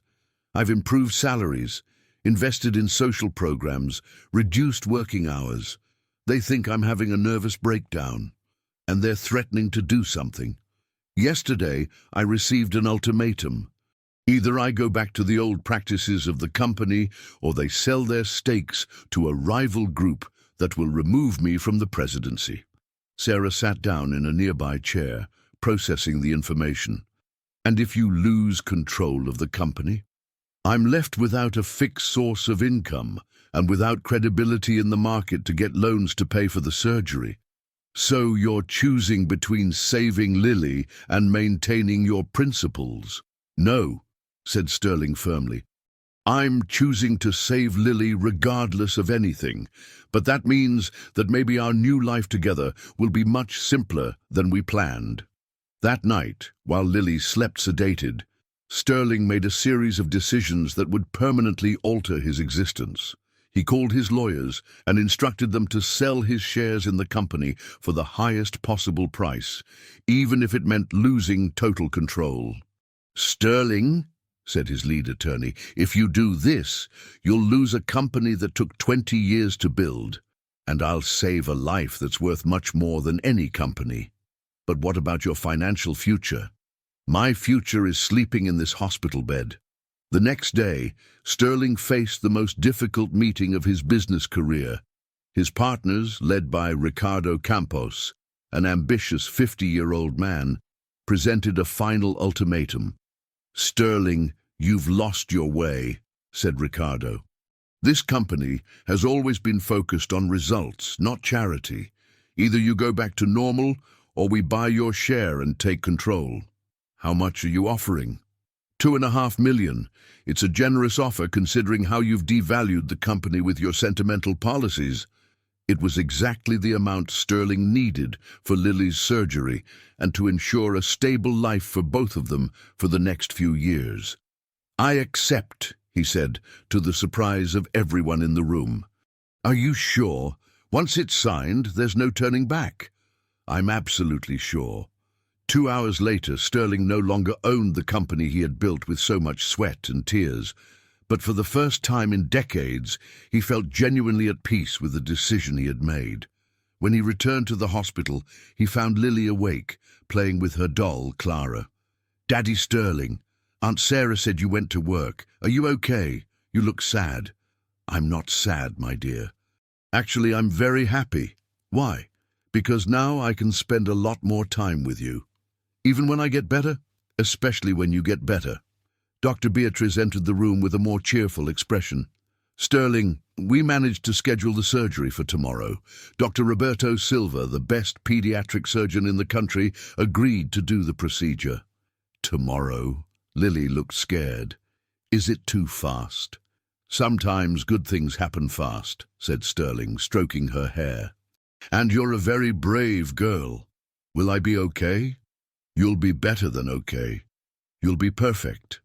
That night, Sarah brought news that brought some relief to the tension of the moment. "I spoke with Agent Cardoso today. The case against the trafficking network is progressing well. They managed to dismantle cells in 3 other states. And the other children who were rescued? They're all in foster homes receiving treatment. Some have already been adopted by families who volunteered after the story was published in the press." "That's great. Sterling, can I ask you something?" "Of course. Do you regret it? Giving up everything for Lily?" Sterling looked at the girl, who was sleeping peacefully, hugging her doll, her small face serene despite all the machines around her. "Sarah, I spent 50 years of my life accumulating things I thought were important. Money, power, respect based on fear. And in the end, none of that brought me a single minute of true happiness. And now? Now I have a daughter who truly loves me. I have a friend like you who helped me find my humanity, and I have the chance to spend the rest of my life doing things that really matter, even if life is more financially difficult, especially because of that. I'll finally know what it's like to work for something bigger than my own ego." The next morning, as the doctors prepared Lily for surgery, she held Sterling's hand tightly. "Daddy, if anything happens to me, nothing's going to happen. But if it does, I want you to know that you're the best dad in the world, even if you're not my real dad." "I am your real dad," said Sterling, tears streaming down his face. "Not in blood, but in heart. And nothing and no one can change that. Promise that when I wake up, we'll still be a family." "I promise, forever." As they took Lily to the operating room, Sterling felt like they were taking half of his soul. The next 6 hours would be the longest of his life, but he would face every minute knowing that he had made all the right choices to protect the most important person in his existence. The 6 hours of surgery turned into 7, then 8. Sterling spent the entire time walking the halls of the hospital, unable to sit or relax for a single second. Sarah tried to comfort him, but she herself was visibly nervous. "Is it normal for it to take this long?" asked Sterling for the 10th time to the nurse at the desk. "Complex surgeries can take longer, sir. Dr. Silva is very meticulous. That's a good sign," she replied patiently. When Dr. Silva finally came out of the operating room at 7 in the evening, his face was tired but carried a reassuring smile. "How is she?" asked Sterling before the doctor could even speak. "The surgery was a complete success. Lily is a very strong girl, stronger than many children who have gone through much less hardship." The relief that washed over Sterling was so intense that he had to lean against the wall to keep from falling. "Can I see her?" "She's still in recovery, but she should wake up in the next 2 hours. When she wakes up, you can be with her." 2 hours later, Sterling was sitting beside the bed where Lily was slowly waking up from the anesthesia. Her eyes opened slowly, looking for him in the dim light of the room. "Daddy?" Her voice was weak but clear. "I'm here, my little warrior. I'm here." "It hurts a little," she whispered. "I know, honey, but it'll pass." And now you're going to be completely well. Are we still a family? Forever, he promised, kissing her forehead. During the 2 weeks of recovery in the hospital, something extraordinary happened. The story of Sterling and Lily had spread through the national press, touching the hearts of thousands of people. Letters, gifts, and offers of help arrived daily from strangers who had been moved by their journey. "Daddy, why are so many people sending letters?" asked Lily one afternoon, leafing through the hundreds of cards she had received. "Because your story gave hope to a lot of people, my dear. It showed that there are still good things in the world. But I just did what was right. You needed help." "Exactly. And that made other people want to do the right things too." One of the letters that most touched Sterling came from a businesswoman from New York called Marcia Oliveira, who was not related to Lily, but had been deeply impacted by the story. "Sterling," the letter read, "your courage in giving up everything for a child inspired me to rethink my own life. I would like to propose a partnership. I have resources to help you create a permanent project to support children living on the streets. If you're interested, please contact me." It was the kind of opportunity that Sterling would never have imagined a few weeks before. When he showed the letter to Sarah, she was excited. "Sterling, this could be the beginning of something really big. But what if I don't know how to manage an organization like that? I've always been a businessman thinking only about profit." "You have something much more valuable now. Real experience with what these children go through. And you have Lily to remind you of what really matters." On the day Lily was discharged from the hospital, she was completely recovered and stronger than ever. Her breathing was perfect, her cheeks had gained color, and her energy seemed inexhaustible. "Where are we going now, Daddy?" she asked as they left the hospital. "To our new home," replied Sterling. "Remember that farm I mentioned? I managed to buy it. It's small, simple, but it's ours." "And are we going to live just the two of us?" "The three of us," he corrected, looking at Sarah. "If Aunt Sarah accepts." "I accept," said Sarah without hesitation. "Someone needs to keep you two in line." The farm was 2 hours from Harmony Creek, in a mountainous region where the air was pure and life moved at a slower pace. It was a 20-acre property with a restored farmhouse, a small orchard, and enough space for Lily to run and play in total safety. "It's the most beautiful house in the world," exclaimed Lily upon seeing the stone building with a wide porch and flower garden. "And I have something special that I prepared for you," said Sterling, leading her to the back of the property. There stood a small rural school, newly renovated with 3 classrooms and a courtyard surrounded by fruit trees. "A school. For me. For you and for other children. We're going to help. Sarah is going to be the principal, and we're going to hire teachers specialized in working with children who have experienced trauma.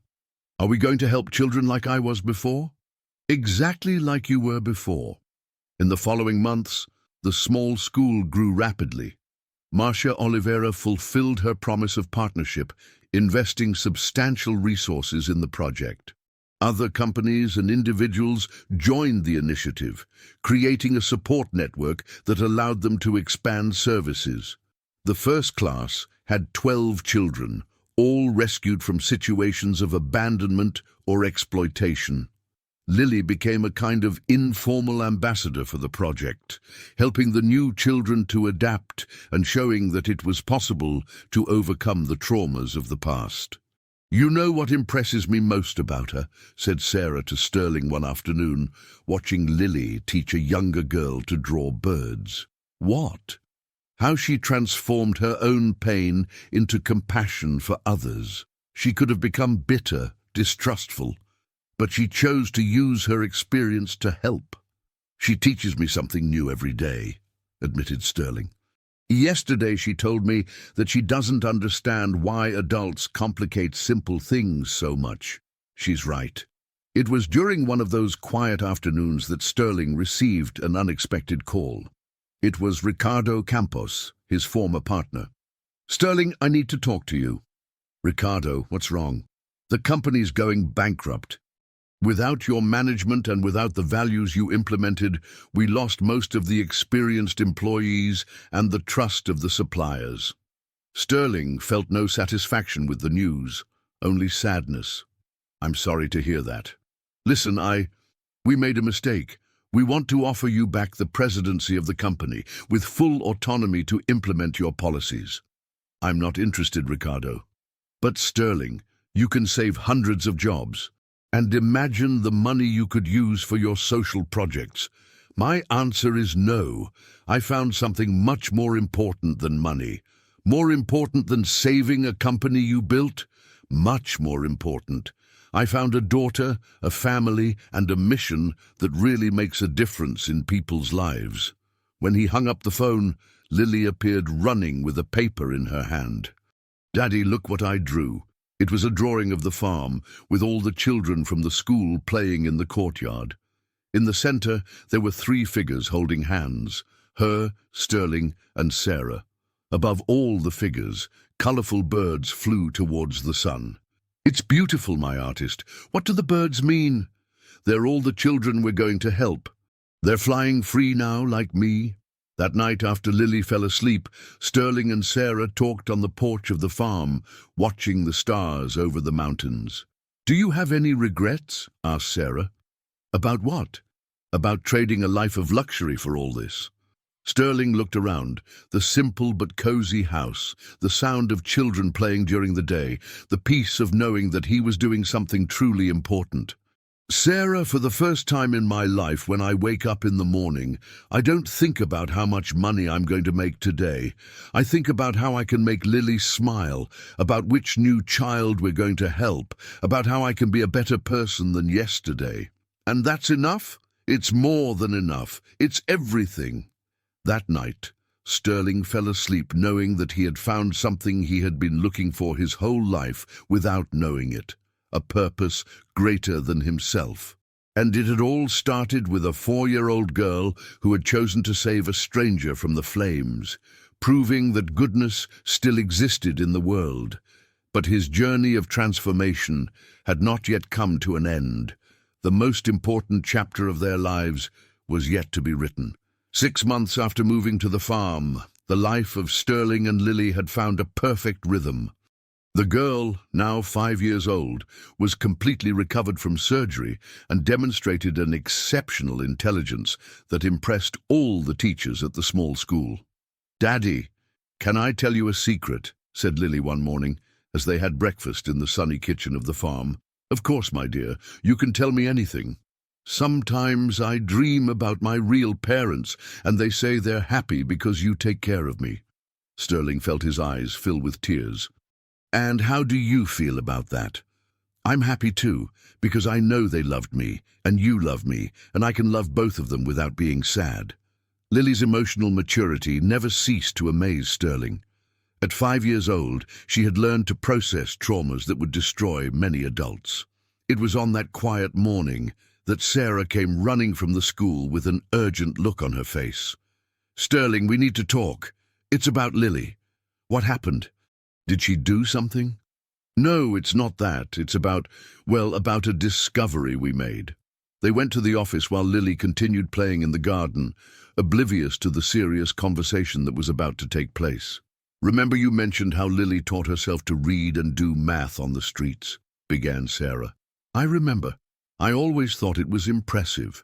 Well, we asked the educational psychologist to do some tests with her. The results are extraordinary." "Extraordinary how?"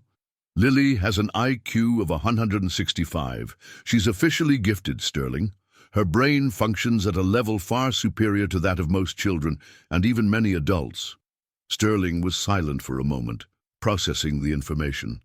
"What does that mean for her?" "It means she needs very specific educational stimuli. The rural school we created, as loving as it is, won't be able to keep up with her pace of development." "Are you saying she needs to go somewhere else?" "I'm saying she needs opportunities that only large urban centers can offer. Specialized schools, teachers prepared to work with gifted children." The news hit Sterling like a blow. After everything they had been through together, the idea of separating from Lily, even if it was for her own good, seemed unbearable. What if I don't want to? What if we say no? Sterling, you know you can't do that. Lily has the right to develop her full potential. If we deprive her of that because of our selfishness, it's not selfishness, it's love. Sometimes love means letting go. That afternoon, Sterling watched Lily playing with other children in the schoolyard. She was helping a 7-year-old boy with math problems, explaining complex concepts in a way he could understand. "See that?" said Sarah, joining him. "She's not just learning faster than the other children. She's frustrated because she doesn't have challenges that match her ability. But she seems happy. She seems that way because she loves you and doesn't want to hurt you. But watch more closely." Sterling watched, and he saw that Sarah was right. There were moments when Lily looked at the horizon with a distant expression, as if she were dreaming of possibilities that she couldn't even articulate. That night, after dinner, Sterling plucked up the courage to talk to Lily. "Honey, Aunt Sarah told me about the tests they did with you at school." "Oh, those easy tests." "Easy?" "Yeah, they were kind of silly, but I didn't want to say anything so I wouldn't hurt the teacher's feelings." "Lily, did you know that you're very smart? Smarter than most people?" "I think my brain works differently," she said thoughtfully. "Sometimes I see numbers and letters in ways that other people don't." "And how do you feel about that?" "Sometimes I get bored, but I don't say anything because I don't want you to think I don't like living here." Sterling's heart broke. Lily was sacrificing her own development so as not to hurt him. "My dear, what if I told you that there are special schools for children like you? Places where you could learn more interesting things?" Lily's eyes lit up with curiosity.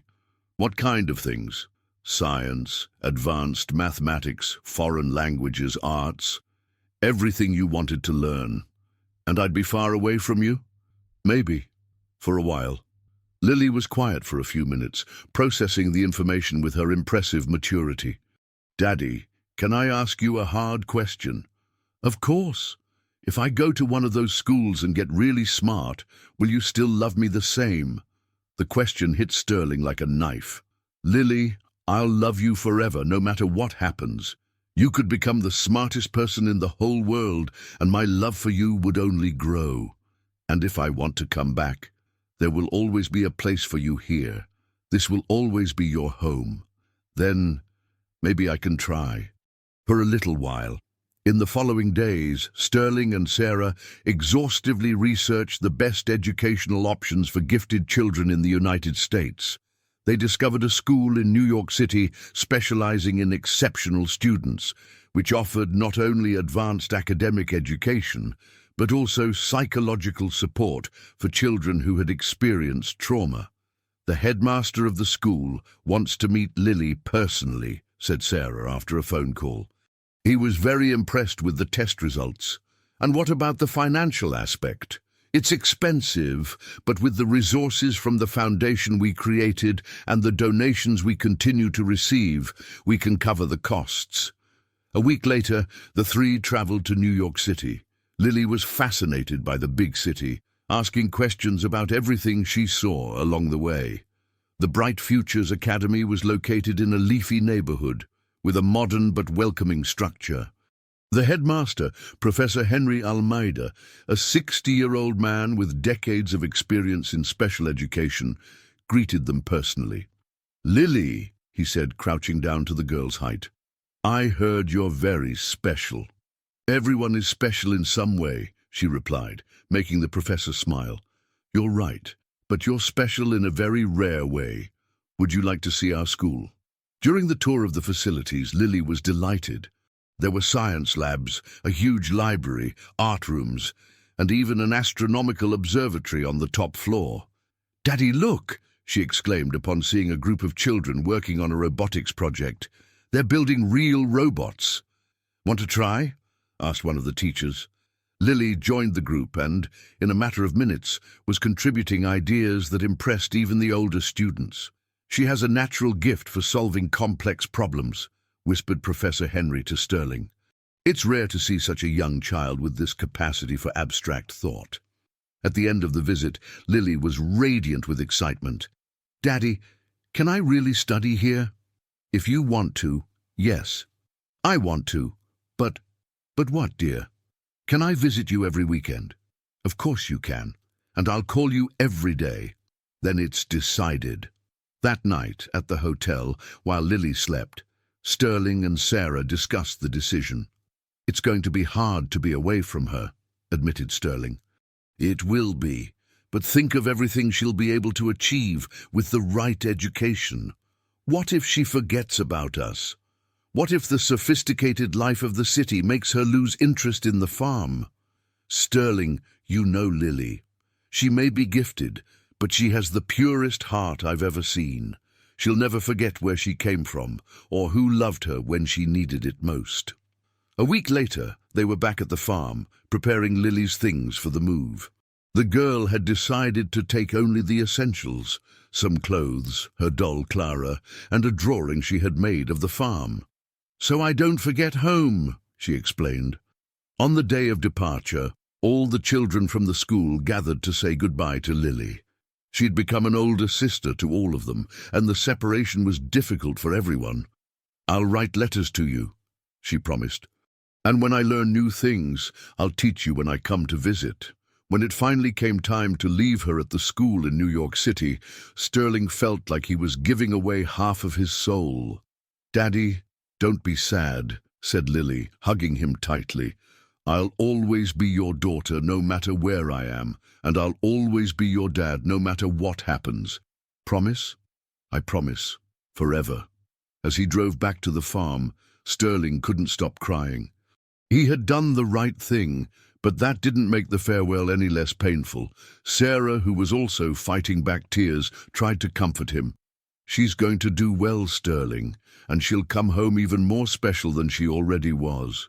"I know, but the house is going to seem so empty without her."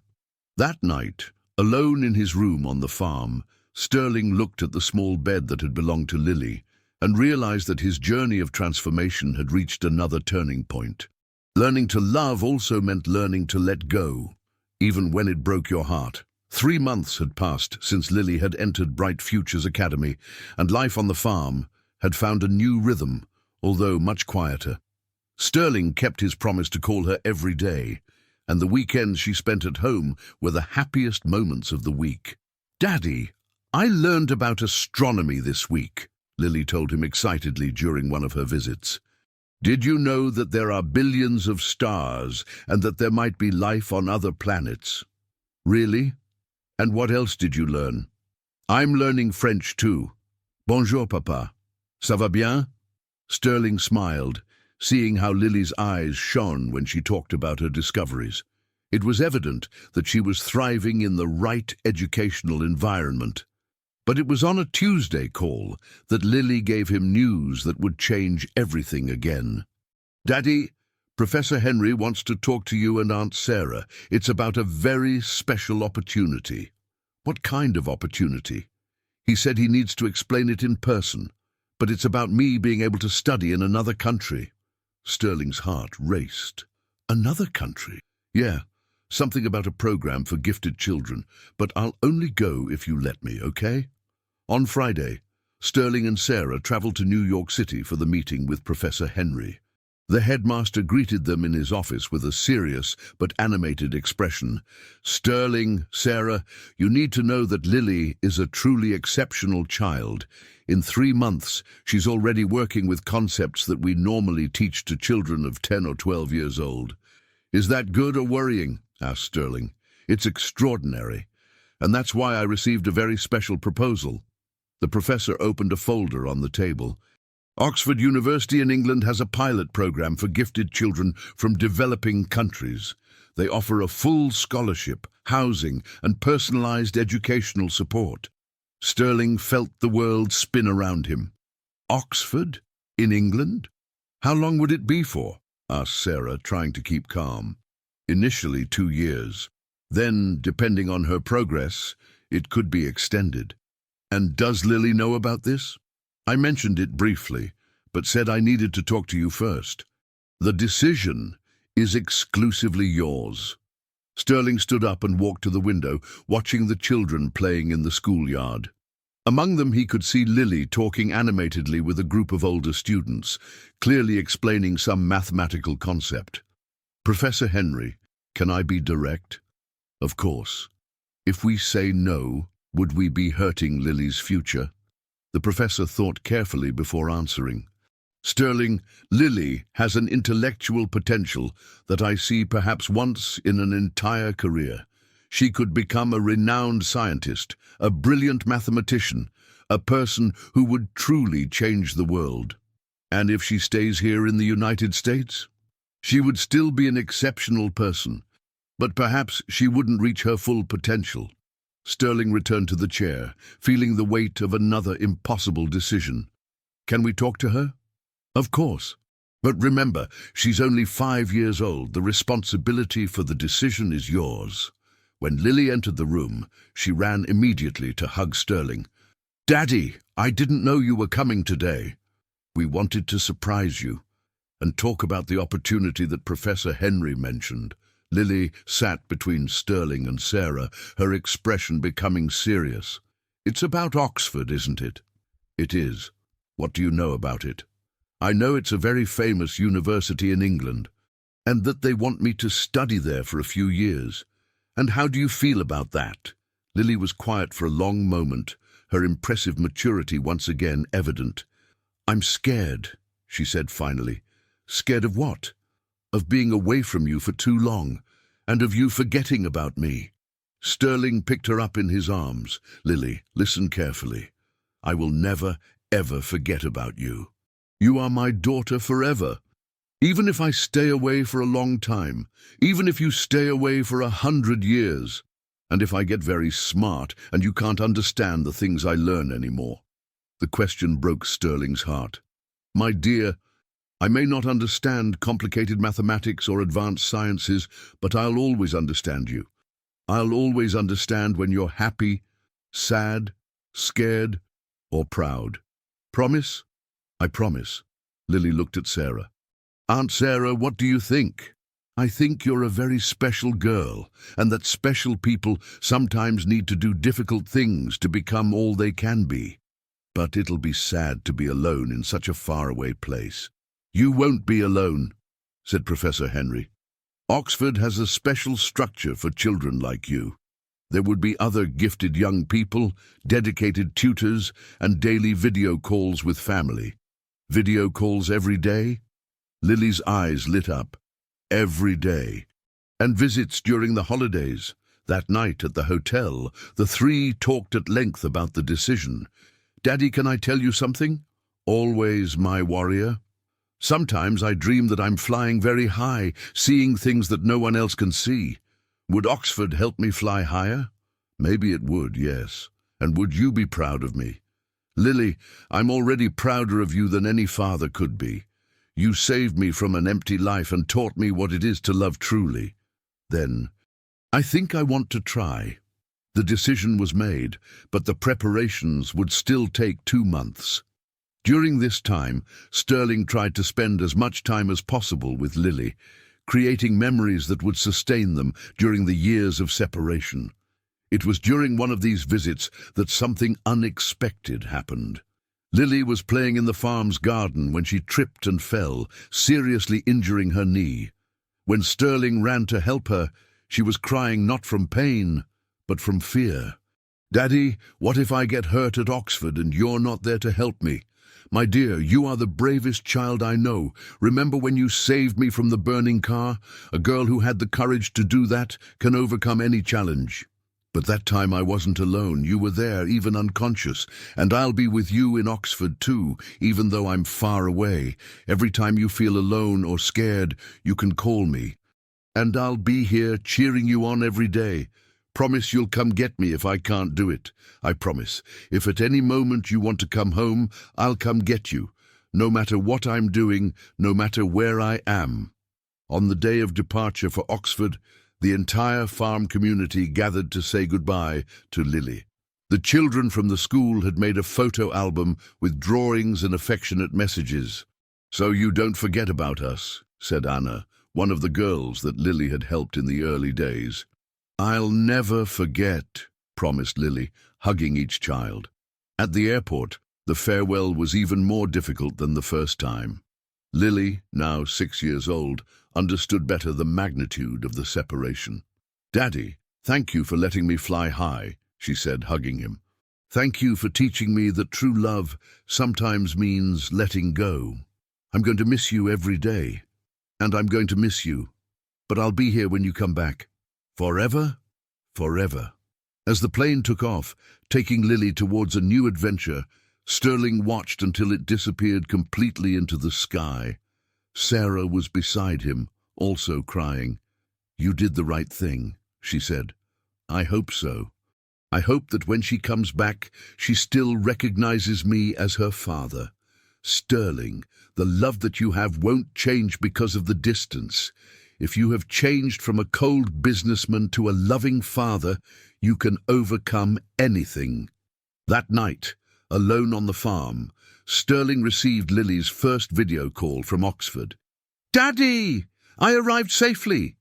The dorm is very beautiful, and I've already met 2 other boys who are also gifted."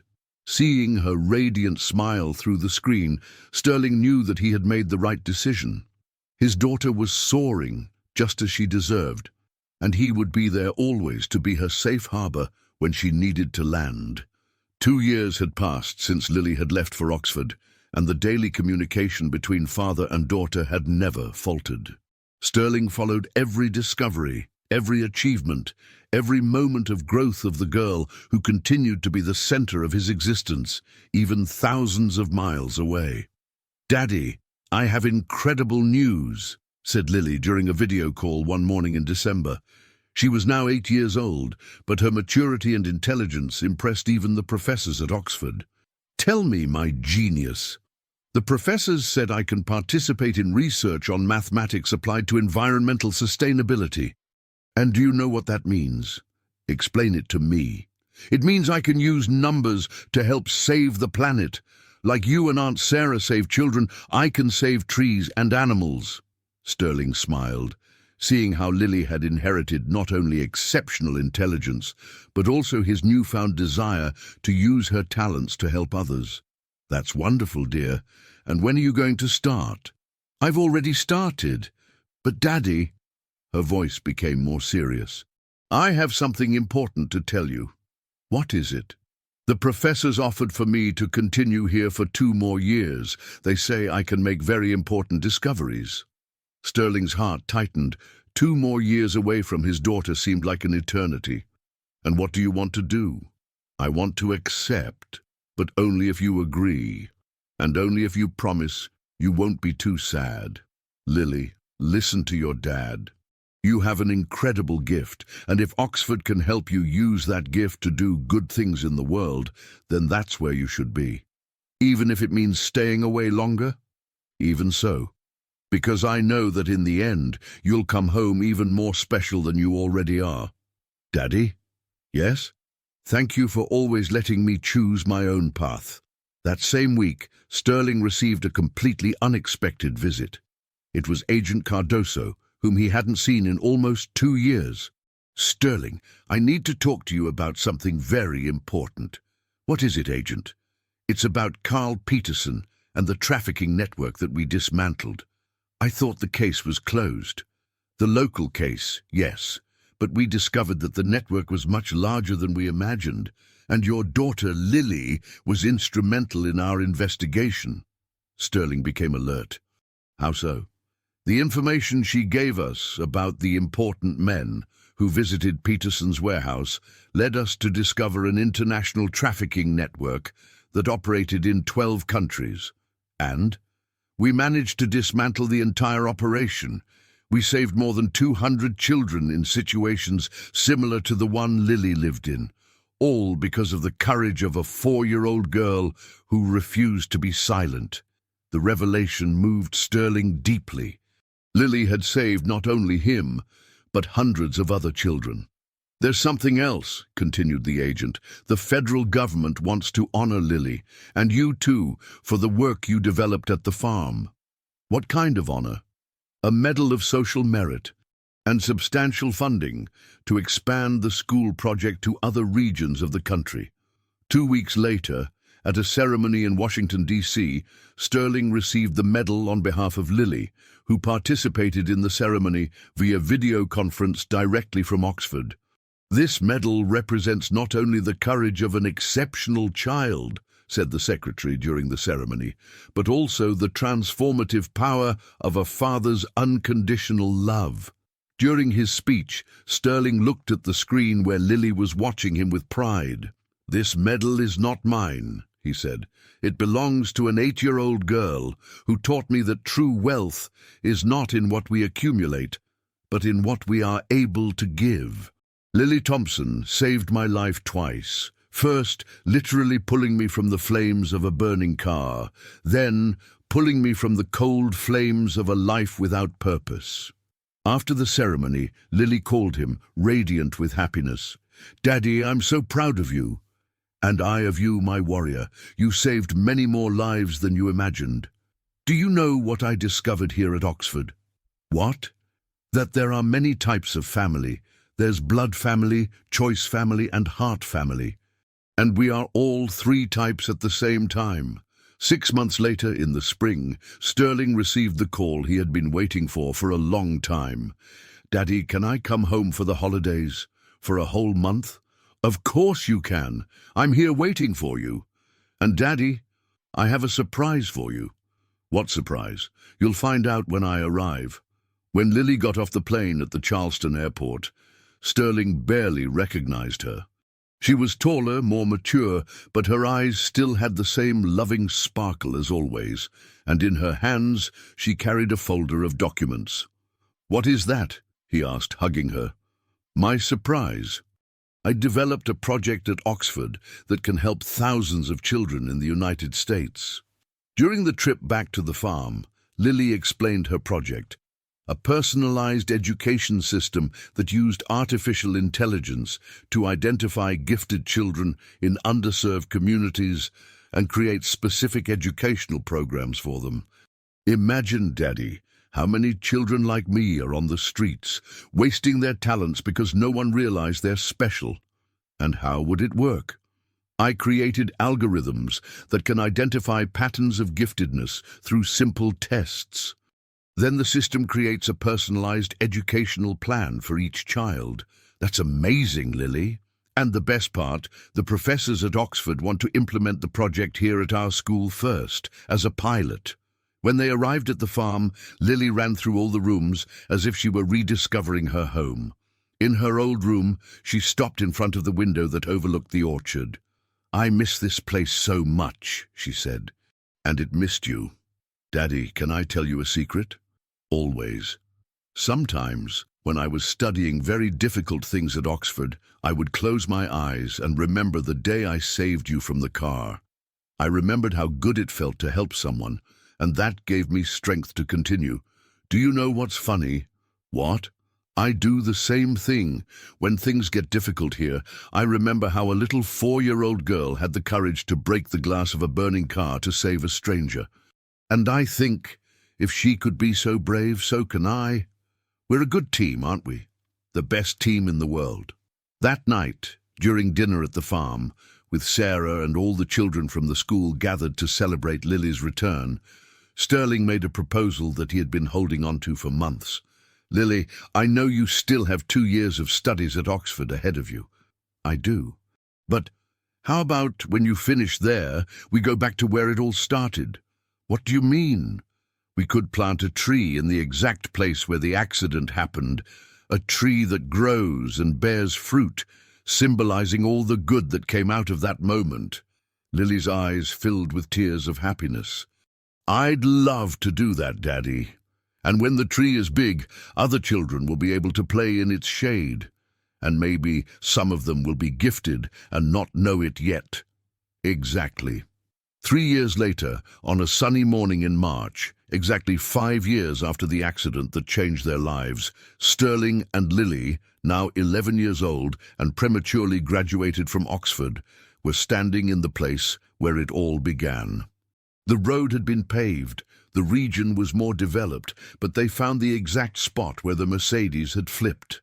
Together, they planted a dogwood tree, a tree native to West Virginia. "This tree will grow and bear fruit for decades," said Sterling, covering the roots with soil. "Like our love," completed Lily, "like our love." As they finished planting the tree, a car stopped on the road nearby. A family with young children got out and approached curiously. "What are you planting?" asked a little girl of about 4 years old, exactly the age that Lily was when she saved Sterling. "A tree of hope," replied Lily, smiling. "To remember that beautiful things can grow even in places where sad things happened." "Can I help?" "Of course you can." Sterling watched Lily teach the girl to put soil around the seedling, and at that moment he knew that his journey of transformation was complete. The child he had tried to save had become the woman who would save many other children. Years later, when they visited the tree already grown and full of fruit, Lily, now a renowned scientist who had developed educational programs implemented in dozens of countries, said to Sterling, "Daddy, do you know what was the most important thing we learned together?" "What?" "That saving a life isn't just taking someone out of danger. It's giving that person the chance to become all that they can be. And you have become so much more than I ever dreamed. We have become so much more than we ever dreamed." Sitting in the shade of the dogwood tree they had planted, watching local children playing around the tree, Sterling and Lily knew that their story had become exactly what it should be. Not just a story of rescue, but a story of love that multiplied and would continue to spread for generations, one transformed life at a time.